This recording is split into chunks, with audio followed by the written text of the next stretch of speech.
পায়েল যে কোনো একটা চুজ কর। কি আছে তাতে?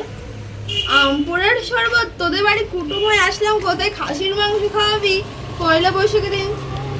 খাসির মাংস? আমপোড়ার শরবত খাওয়াচ্ছিস? তোর মতো পোড়া মুখের জন্য আম পোড়া শরবতই ঠিক আছে। আর যদি বেশি কিছু খেতে চাস যে শরীরের পিছন কামড়ে খাকে। ঠিক আছে তাই খাওয়া। তো গাইস দেখো আমাদের এই এত সুন্দর আম গাছে আম হয়েছে ডালগুলোতে, তো এইগুলোই দিয়ে আর কি আম পোড়া শরবত তৈরি করা যাবে। পিছনে একটা প্রথমে আমরা ভাবছিলাম যে গ্যাসে আর কি আম পোড়া শরবত তৈরি করব, বা আমাদের বাড়ি যে উনুনটা আছে সেখানে গিয়ে আম পোড়া শরবত তৈরি করব, কিন্তু সবাই মিলে যে এত উৎপাত করছিলাম যে আমার মা আমাদের তিনজনকে ঘর থেকে বের করে দিয়েছে। তাই দিদা একটা উনুন করে দিয়েছিল, সেই উনুনে আর কি আমরা আম পোড়া শরবত তৈরি করবো। এবং এই যে শিকগুলো তোমরা দেখতে পাচ্ছ, এই শিকগুলো হচ্ছে কিনা আমাদের আগের যে বাড়ি রড ছিল সেই শিক, ট্যাগর শিক। প্রথমে তো জাল ধরতেই চাইছিল না, তারপরে অনেক কষ্ট করে জাল ধরলো, এবং যে পাটকাঠিগুলো সেগুলো আমরা রান্নাঘর থেকে চুরি করে এনেছি, কারণ কাঠ দিয়ে আর কি জ্বালানো যাচ্ছিলই না। আর বারবার হাওয়া আসছিল আর লিভে যাচ্ছিল, বারবার হাওয়া আসছিল আর লিভে যাচ্ছিল। তারপরে যে আমগুলো আমরা কুড়িয়ে পেয়েছিলাম সেইগুলো আর কি দেওয়ার পালা, কিন্তু এত গরম হয়ে গিয়েছিল উনুন, এবং সে চোখ টোক জ্বালা করছিল, মানে সেই বিশাল একটা চোখ জ্বালা করছিল, সে আর কি বলবো। এবং আগুনে যেন আমার মুখ ঝলসে যাচ্ছে। তারপর আগুনটা খুব ভালো করেই ধরলো, এবং আমটা হচ্ছে কিনা ভালো করেই আমরা বসিয়ে দিয়েছিলাম, কিন্তু কিছুক্ষণ পরে যে আমের অবস্থা এমন হবে আমরা বুঝতে পারিনি। কেমন অবস্থা হবে তোমরা নিজেরাই দেখে নাও।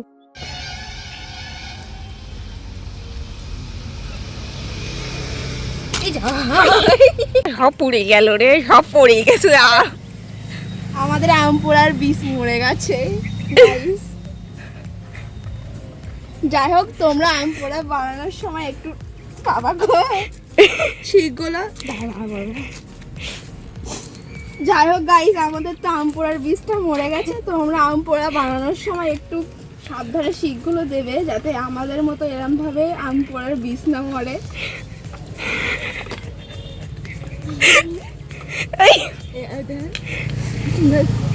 মরবে না আমপোড়াটা এমন বীজ মরেছে যে আর বীজ তোলা যাচ্ছে না।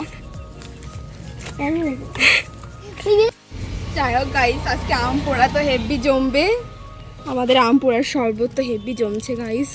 চলো যাই হোক আমপোড়ার শরবত খাবো, তাড়াতাড়ি করে যাওয়া যাক আমপোড়ার শরবত খাবো।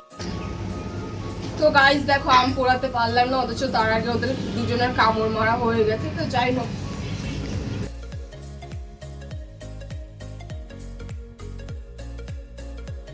যেহেতু আমগুলো ছায়ের মধ্যে পড়ে গিয়েছিল তাই ভালো করে ধুয়ে তারপরে তো আর কি ওর যে রসগুলো আছে আর কি, মানে যে পোড়া অংশটা সেগুলো তো বের করে নিতে হবে। তো সেটাই করছিলাম, এবং ওরা এত হতচ্ছাড়া যে ওই পোড়া ছাই মাখা অবস্থায় আর কি সব কিছু খেয়ে নিচ্ছিল। তারপরে একটা সব থেকে ইন্টারেস্টিং জিনিস হচ্ছে হুইস্কি খাওয়ার বোতলে, সরি গ্লাসে আমরা আম পোড়া শরবত খাচ্ছি। মানে এটা কি সত্যি ভাবা যায়? আমি তো ভাবতে পারছি না। আমরা দেখতে পাচ্ছিলে যে তিনজন মিলে আমরা ভিডিও করছিলাম, কিন্তু তার মধ্যে একজন তেজ করে চলে গিয়েছে, মানে ঝগড়াঝাটি করে চলে গিয়ে ঘরের মধ্যে বসে বসে কাঁদছে, আর আমরা দুজন মিলে এখানে ভিডিও বানাচ্ছি। তো যাই হোক, যে মশলাগুলো দেওয়ার সেগুলো তো দিয়ে দিলাম, জিরে, লঙ্কা, এবং হচ্ছে কিনা গন্ধরাজ পাতা, মানে গন্ধরাজ লেবুর যে পাতা সেইটা, এবং বিট নুন দিয়ে দিলাম। এবং এটা না সত্যি কথা বলতে ভীষণই টেস্টি হয়েছিল। আমি এটা প্রথমবার খাচ্ছি, এবং এটা কিন্তু আমি অবভিয়াসলি ইউটিউবে দেখেছিলাম, কিন্তু এতটা যে এক্সপেকটেশনের বাইরে চলে যাবে খাবারটা আমি বুঝতে পারিনি। আবার হুইস্কি খাওয়ার গ্লাসে খাচ্ছি, মানে বুঝেই দেখো আলাদা লেভেলেই আর কি এটা যাচ্ছে। তো যাই হোক, পায়েল কিন্তু মানে কি বলবো, ভিডিও বানানোর সময় পর্যন্ত খেয়ে নিচ্ছিল, এরকম একটা, মানে শেষ পর্যন্ত রাখছিলও না। তোমরা যদি খেয়াল করো পায়েল যে গ্লাসটা নেমে পড়ে তার মধ্যে কিন্তু অর্ধেক শেষ।